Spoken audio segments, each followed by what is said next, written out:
آپ علامہ الہی ظہیر صاحب السلام علیکم وعلیکم السلام سر ورحمۃ اللہ آپ لوگوں وبرکاتہ۔ نے پیغام غلط دیا. آپ نے کہا کہ سب گناہ معاف ہو جائیں گے. میں اس میں ابھی آپ کے ساتھ بات کروں گا. جناب حضور اقدس میں کرتا ہوں کاروبار کرنا میرا حق ہے, منافع لینا میرا شرعی حق ہے. اکثر میں اس منافع کے لیے کچھ بیچ میں کر لیتا ہوں, ہلکا پھلکا پانی ملا لیتا ہوں گندم میں, کھجور ہلکی پھلکی جو ہے وہ اوپر اچھی نیچے تو اس میں مشکل کیا ہے؟ شریعت کو اس میں کیا مسئلہ ہے؟ بسم اللہ الرحمن الرحیم۔ بلال بھائی, سب سے پہلی بات جو آپ نے سوال کیا اس کا جواب تو رسول اللہ صلی اللہ علیہ وسلم نے گندم کے اوپر ہی کھڑے ہو کے دے دیا تھا. جو ہاتھ ڈالا وہ گندم میں, ہاتھ نیچے ڈالا, گندم میں. اوپر سے خشک تھی نیچے سے گیلی تھی, تو نبی کریم نے کہا آپ یہ گیلی کو اوپر کیوں نہیں کرتے؟ اور یہ ساتھ میں ایک فرمان عالی شان فرمایا, اور جس کے دو الفاظ ہیں, ایک یہ من غشنا فلیس منا, اور ایک یہ ہے من غش فلیس منا. جس نے ملاوٹ کی اور دھوکہ دہی کی اور خیانت کر کے مال بیچا وہ میری امت میں سے نہیں ہے. اور والمکر فی النار, اور یہ دھوکہ انسان کو آگ میں لے جائے گا. اور بات یہاں تک نہیں ہے جو آپ نے بات کی کہ آگ میں لے جائے گا, مطلب دوزخی ہے وہ, دوزخ میں چلا جائے گا. میں آپ بات صرف اتنی نہیں ہے. بڑی بہادر قوم کو آپ جمعے کا خطبہ دیتے ہیں, میں آپ یہ دوزخ سے ڈرنے والی نہیں میں ہے. آپ کو بات تو آپ نے یہ بات کی نا کہ علماء نے شاید اس بات کا ابلاغ نہیں کیا. دین میں تو رسول اللہ صلی اللہ علیہ وسلم نے اتنی بڑی بات کہہ دی, یہ کوئی مسالک کی بات بھی نہیں ہے, یہ مذاہب کی بات بھی نہیں ہے.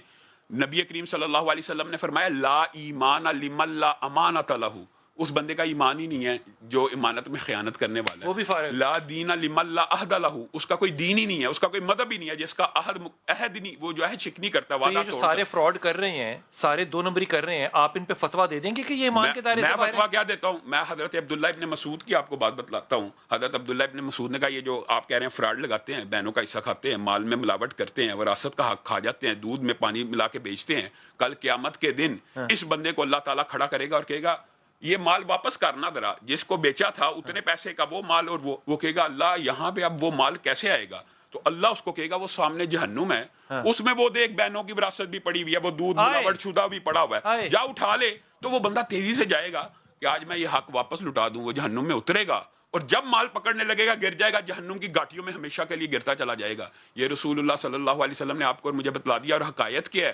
رسول اللہ صلی اللہ علیہ وسلم نے کہا دودھ میں پانی نہ ملاؤ. اور آپ نے اس بارے میں دو مشہور حکایتیں سنی ہوئی ہیں. ایک بچی نے اپنی والدہ کو کہا میں دودھ میں پانی نہیں ملاؤں گی, تو والدہ نے کہا کون سا عمر دیکھ رہا ہے؟ عبدالعزیز عمر کون سا دیکھ رہا ہے؟ کہا عمر نہیں دیکھ رہا, وہ رب تو دیکھ رہا ہے نا. اور حکایت دوسری یہ ہے کہ میں عمر کہاں سے لاؤں, کہاں سے لاؤں؟ تو یہ باتیں تو آپ کو چیمہ صاحب سے پوچھنی چاہیے جو بلند و باغ دعوے کر رہے ہیں کہ آج پاکستان کے اندر کیمیکل والا دودھ نہیں بک رہا. میں آپ کو شرح صدر سے کہتا ہوں, آپ آج بھی دودھ کے ڈبے مارکیٹ میں جو بک رہے ہیں اٹھا لیں, ان کے اوپر لکھا ہوگا کہ یہ دودھ نہیں ہے, یہ ٹی وائٹنرز ہیں اور یہ فلیورڈ ہیں. وہ خود کہتے ہیں اب دودھ نہیں. اب انہوں نے صرف محکمہ فوڈ سے بچنے کے لیے ایک نیا پلان کیا. بلال بھائی ایک حکایت ہے کہ ایک دودھ فروش دودھ کی کمائی لے کے نیکی کے کام پہ چل پڑا. جو آپ نے کہا نا کہ یہ علماء کہتے ہیں یہ روزے رکھو گناہ معاف ہو جاتے ہیں. گناہ انسان کی جو اللہ کے ساتھ کی گئی کوتاہیاں نافرمانیاں وہ معاف ہوتی ہیں. لوگوں کو دیا ہوا جو دھوکہ ہے نا وہ واپس کرنا ہی پڑے گا. یہ نہیں کہ لوگوں کو دھوکہ دیا, چکر دیا اور وہ خانہ کعبہ کے چکر کاٹنے. مسئلہ پتہ کیا ہے؟ مسئلہ پتہ کیا ہے کہ حدیث جب سنائے نا کہ دودھ میں پانی نہیں ڈالنا, تو بہت سارے میری طرح کے نا عقل مند لوگ ہیں, وہ کہتے ہیں ہم دودھ میں پانی ڈالتے ہی نہیں ہیں, ہم پانی میں دودھ ڈالتے ہیں. یہ جو فتنہ میں مذاق نہیں کر رہا, یہ فتنہ نکالنے کے چیمپئن ہے. میں کہتا ہوں دودھ کے اندر زمزم بھی ڈال دیا جائے تو دودھ خالص نہیں رہتا. اللہ تمہیں خوش رکھے, جو مرضی کہیں. بلال بھائی کچھ چھوڑا ہی نہیں ہے, بالکل درست بات, چھوڑا ہی کوئی نہیں, بالکل درست بات کی. میں کچھ باتیں ضرور کرنا چاہتا ہوں کہ امت محمدیہ کا ہم نام تو لیتے ہیں, ہم نے جس نبی کا کلمہ پڑھا ہے وہ جب کافروں میں ہیں, قریش مکہ میں ہیں, تو لوگ کیا کہتے تھے؟ صادق جا رہا ہے, امین جا رہا ہے. ان کو اس وقت دشمنوں نے امین کہا ہے جس وقت اپنی امانتیں رکھائی ہیں. تو پھر نکلے ہیں تو وہ کافر, وہ دشمن ان کی امانتوں کو واپس کرنے کے لیے علی کو ادھر چھوڑا ہے مکہ کے اندر, اور 3 دن حضرت علی اعلان کرتے رہے کسی کا کوئی ایک پائی کوئی درہم دینار رہتا ہے تو لے لیں. اور خیانت کی جہاں تک بات ہے نا بلال بھائی, آپ صرف نبی کریم کے ایک واقعے سے سمجھیں. حضرت عثمان نے جب فتح مکہ ہوا, نبی کریم نے چند لوگوں کے بارے میں کہہ دیا تھا کہ خانہ کعبہ کے پردے کے ساتھ بھی لٹکے ہوں, ان کو قتل کیا جائے گا. ان میں سے ایک بندہ حضرت عثمان کے پاس گیا اور کہا مجھے پناہ دے دی جائے, جان بخشی دی جائے, سب کی بخش دی گئی ہے میری بھی. وہ حضرت عثمان اس کو لے کے جب نبی کریم صلی اللہ علیہ وسلم کے پاس آئے نا اور سفارش کی کہ اس کو امان دے دی جائے, رسول اللہ صلی اللہ علیہ وسلم کچھ دیر خاموش رہے, اور پھر انہوں نے کہا تو رسول اللہ نے انہیں بھی امان دے دی. اور جب وہ چلا گیا تو رسول اللہ نے اپنے صحابہ سے پوچھا کہ تم میں سے کوئی ایسا ذی شعور بندہ نہیں تھا جو اس کے ظلم بربریت اور وہ جو سابقہ سارے واقعات ہیں اس کے بدلے میں جب میں نے آرڈر جو کیا تھا قتل کر دیتا, تو صحابہ نے کہا کر دیتا. تو صحابہ نے کہا اللہ کے رسول آپ ہمیں آنکھ سے اشارہ ہی کر دیتے. تو رسول اللہ صلی اللہ علیہ وسلم نے امت کی رہنمائی کے لیے اس وقت ایک جملہ بولا تھا کیا کہا تھا کہ میں رسول ہوں، میں پیغمبر ہوں اور میں آنکھ کی خیانت نہیں کر سکتا. آنکھ کی خیانت کہ میں اشارہ کر کے کسی کو قتل کر دوں. انبیاء جب بھی قتل کرتے ہیں مجھے آنکھ سے اشارہ کرتے تھے. میں آنکھ کی خیانت نہیں کر سکتا. او کس رسول کی امت ہو یار. میں یہی کہا. اور رسول اللہ نے کہا نبی سامنے سے آ کے لڑتا ہے، اس طرح اشارے کر کے قتل نہیں کرواتا.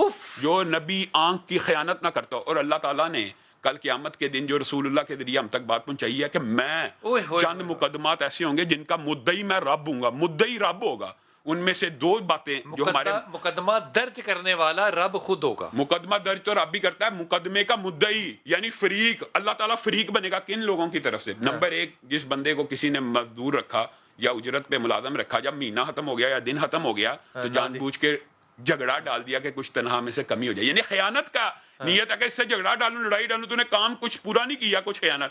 اللہ تعالیٰ اس کا مقدمہ لڑے گا. اور دوسرا کس کا مقدمہ لڑے گا؟ جس نے لوگوں کو دھوکہ دیا. یہ جو ملاوٹ کی بات ہے، کس بنیاد کے اوپر کہ لوگ یہ سمجھتے ہیں یہ مولوی ہے، یہ حاجی ہے، یہ بڑا نمازی ہے، یہ تو صحیح مال بیچتا ہوگا. اللہ کے نام پہ دھوکہ دیا. اللہ رب العزت مدعی بن جائیں گے اس دن. جس کا مقدمے کا مدعی اللہ ہوگا، کیا مقدمہ ہارا جائے گا. یہ خیانت کرنے والوں کو یہ بات سوچنی چاہیے. اور نبی کریم صلی اللہ علیہ وسلم نے کہا پل صراط بال سے زیادہ باریک ہے، تلوار سے زیادہ تیز دھار ہے. اور یہاں پہ آپ کو پتا مختلف آنکڑے لگے ہوئے ہیں جن کو اگر آج ہم ٹرانسلیٹ کریں ڈیٹیکٹر دیں کہ اس بندے نے جون سا گناہ کیا اس کے مطابق اس کو پکڑا جائے گا. تو رسول اللہ صلی اللہ علیہ وسلم نے کہا اس وقت جو آنکڑے لگے ہوئے ہیں نا ڈیٹیکٹرز، ان میں سب سے سخت ڈیٹیکٹر 2 ہیں. سب سے سخت ان میں سے ایک صلہ رحمی کو قطع کرنے والا یعنی تعلقات توڑنے والا، اور دوسرا امانت میں خیانت کرنے والا. بڑے بڑے نیک لوگ جنت کی طرف جا رہے ہوں گے اور خیانت کی وجہ سے یہ آنکڑے ان کو لے کے جہنم میں گر جائیں گے. حتیٰ کہ رسول اللہ نے یہ بات بھی کہہ دی. رسول اللہ کا ایک خادم تھا نا خیبر کے موقع پہ، آپ نے سنی بھی حدیث. رسول اللہ صلی اللہ علیہ وسلم نے کہہ دیا، صحابہ نے آ کے کہا جنت میں چلا گیا، شہید ہو گیا.